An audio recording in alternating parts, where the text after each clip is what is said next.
Court ने IO साहब को सुना, मुझे पूरा सुना और मैंने एक्सप्लेन किया कि कैसे मीडिया ने इसको एक्सीडेंट के बाद से ही रिपोर्टिंग शुरू कर दी थी। मीडिया ने बहुत सारे स्टेटमेंट्स रिकॉर्ड करे हैं, मतलब डिजिटली रिकॉर्ड करे हैं, जो न्यूज़ में आ रहे हैं, एनडीटीवी में आ रहे हैं, टाइम्स नाउ में आ रहा है। और एक डीसीपी साहब ने खुद प्रेस कॉन्फ्रेंस की, उसमें उन्होंने सारे फैक्ट्स बताए। जब हम एफआईआर पढ़ते हैं जो 10 घंटे के बाद रजिस्टर होती है, इंसिडेंट है 1:30 बजे का, एफआईआर हो रही है रात को 11:30 बजे, उसका जो भी वर्जन है एफआईआर का वो प्रेस कॉन्फ्रेंस के भी अगेंस्ट है, उसके खिलाफ है, कॉन्ट्रडिक्ट कर रहा है, पूरा वर्जन ही कॉन्ट्रडिक्ट कर रहा है।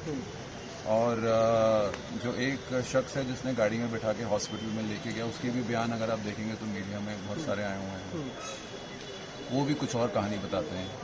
सो कहीं ना कहीं ये लग रहा है एफआईआर पढ़ के कि एफआईआर का वर्जन जो है वो सही नहीं है, इनकरेक्ट है। इसका कारण क्या है हम इस स्टेज पे आपको नहीं बता सकते हैं। देखिए, बड़ा अनफॉर्चुनेट इंसिडेंट है, एक शख्स की डेथ हुई है, we all are very sorry for that.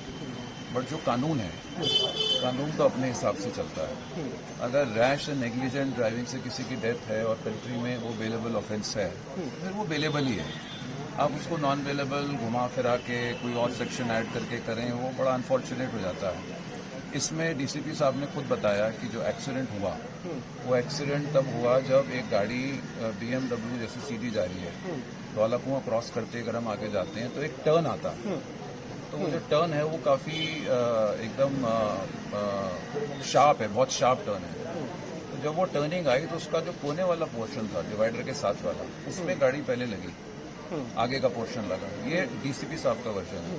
जब आगे उसकी गाड़ी लगी तो गाड़ी टर्न हुई, गाड़ी टर्न हुई तो लेफ्ट साइड में जो था ये टू व्हीलर एक जा रहे थे, दोनों टू व्हीलर के साथ में डीटीसी बस थी। सो गाड़ी कभी भी बीएमडब्ल्यू गाड़ी कभी भी फ्रंट से टू व्हीलर के साथ नहीं टकराई। ये सीसीटीवी की रिकॉर्डिंग है जो आज ये अभी लेके भी नहीं आया, रिमांड के टाइम उसको प्रोड्यूस भी नहीं किया। तो वो साइड में लगी, पीछे से टू व्हीलर से लगी, टू व्हीलर स्लिप होकर बस की तरफ गया और बस के साथ टकरा गया और गाड़ी टर्टल हो गई। गाड़ी जो थी है बीएमडब्ल्यू वही पूरी टर्टल है। गाड़ी के अंदर जितने भी सवार हैं, हस्बैंड वाइफ बच्चे, वो भी गाड़ी के अंदर हैं, एयर बैग्स खुले हुए हैं, उनकी भी चोट लगी है। तो ये रैश एंड नेग्लिजेंट एक्ट का तो केस है ही नहीं। चलो मान भी लिया जाए कि रैश एंड नेग्लिजेंट एक्ट था कि आपने डिवाइडर नहीं देखा, 304 का केस कैसे बन गया? Culpable homicide not amounting to murder.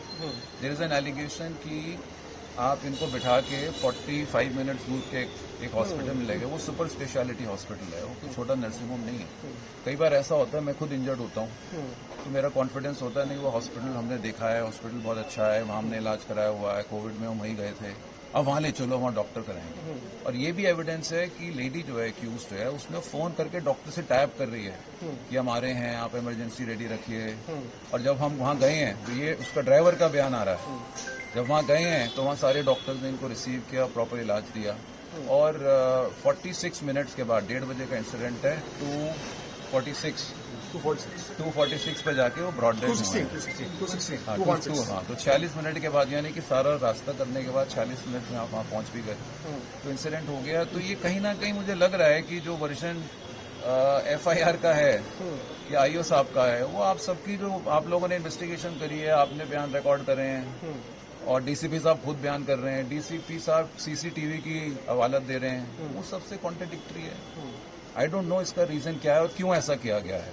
अब वो कोर्ट में 2 दिन का वो हो गया है, जेसी हो गई है, जेसी 2 दिन का जेसी हुआ, 2 दिन की जेसी हो गई है। हमने बेल एप्लीकेशन फाइल कर दी है, बेल एप्लीकेशन की हियरिंग परसों और इनको प्रोड्यूस भी किया जाएगा और अभी डॉक्टर का इलाज भी होगा, डॉक्टर के पास भी लेके जाएंगे, उसके बाद जेसी में जाएंगे। तो आज इनको जेसी में जेल भेज दिया। हाँ, भेज दिया। सर, जो अगर पुलिस की बात करें तो पुलिस क्या कह रही है अपनी इनिशियल इन्वेस्टिगेशन में? जो कार थी बीएमडब्ल्यू, जो कि बहुत हाईटेक कार है, उसकी क्या स्पीड रही होगी at the time of accident? देखो, ऐसा है ना, जो एफआईआर है वही तो पुलिस का वर्जन तो एफआईआर होता है। हाँ, एफआईआर से पहले तो कुछ है ही नहीं जी। एफआईआर का वर्जन आ रहा है रात को 11:30 बजे। अच्छा। In the form of statement of the injured witness, जो उनकी वाइफ है डिसीज की, जब वो हॉस्पिटल में वेंकटेश्वर हॉस्पिटल पहुंचती हैं रात को, वहां जाके बयान बनता है। हमारा कहना है, देखो अभी तो इट्स वेरी अर्ली, हम तो केवल अपना वर्जन बता सकते हैं। हमारा वर्जन ये है कि एफआईआर पढ़ने के बाद वो कॉन्फिडेंस नहीं आ रहा, क्योंकि हम तो सुबह से ही देख रहे हैं कि आप लोग क्या रिपोर्ट कर रहे हो। सुबह से ही प्रेस कॉन्फ्रेंस हो रही है, डीसीपी साहब कुछ और कह रहे हैं, डीसीपी साहब आपको बयान दे रहे हैं, वो कुछ और कह रहे हैं, और एफआईआर कुछ और आती है। तो कॉन्फ्लिक्ट बहुत ज्यादा है दोनों के फैक्ट्स में। सर, जो ये एक्ट है कि जो स्पोर्ट है, स्पोर्ट से 20-19 किलोमीटर दूर ले जाना पेशेंट को, पुलिस उसको किस तरीके से डिफाइन कर रही है, क्या कह रही है उस एक्ट, कैसे देखिए, अभी तो वो कह रही है कि वहाँ इतनी दूर ले जाने की जरूरत क्या थी। देखो क्या होता है, जो लेडी लेके गई, जो एक्यूज लेडी है, वो खुद भी इंजर्ड है।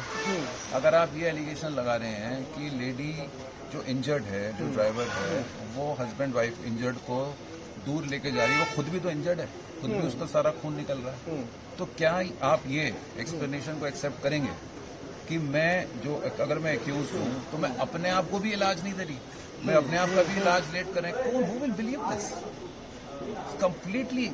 completely I would say absurd and preposterous allegation। अच्छा, हस्बैंड और उनको छोड़ के वहाँ, क्योंकि वो जो बाईपासर एक कोई वैन था, वैन वाले ने अपने आप रोका। वैन वाले का बयान अगर आप पढ़ेंगे तो जैसे हमारे यहाँ होता है नॉर्मली, बहुत कम लोग ऐसे होते हैं जो आके हेल्प करते हैं, मदद करते हैं। तो वो जो वैन वाला शख्स था, he was a very kind man. उसने देखा कि लोग तो वीडियो बना रहे हैं, लोग फोटो खींच रहे हैं, कोई मदद तो कर नहीं रहा, तो उसने अपने आप आके बोले कि फटाफट उठाइए, मैं इनको हॉस्पिटल लेके चलता हूँ। तो जैसे जो इंजर्ड लेडी का माइंडसेट है, जो ऑलरेडी ट्रॉमेटाइज्ड है, इंजर्ड लेडी ने कहा भी मुझे फटाफट लेके जाइए, वो उस हॉस्पिटल में कई बार लेके जाते हैं जहाँ उनका इलाज हुआ होता है पहले। तो उस टाइम कहाँ किसका ध्यान है? जो लेडी उल्टी टर्टल कार में, उल्टी कार में, और एयर बैग्स खुले हुए, वहां से उसको निकाला जाएगा, उसका माइंडसेट को आप कैसे मानो? उसका कोई नॉर्मल माइंडसेट तो है नहीं। तो सर, ये बेल एप्लीकेशन जो आप लोगों ने फाइल करके, उस पर कोई नोटिस इशू हुआ है? नोटिस इशू हो गया, रिप्लाई फाइल करने के लिए बोल दिया है प्रोसिक्यूटर को, जो है नोटिस हो गया, परसों रिप्लाई आएगा और इस पर बहस होगी बेल पे। और लेडी है वैसे भी लेडी। हाँ, अच्छा एक बात बताइए, there was the need to arrest? आप हॉस्पिटलाइज लेडी को निकाल के, डिस्चार्ज करा के आप अरेस्ट करें, where is the necessity of arrest? आपने कोई रिकवरी नहीं करनी, ठीक है ना? आपने उसको कोई एक्यूज के बारे में आपने नहीं पूछा, जो नॉर्मल हमारे ग्राउंड होते हैं, पुलिस कस्टडी डिमांड किया जुडिशियल के, तो there was the need of arrest.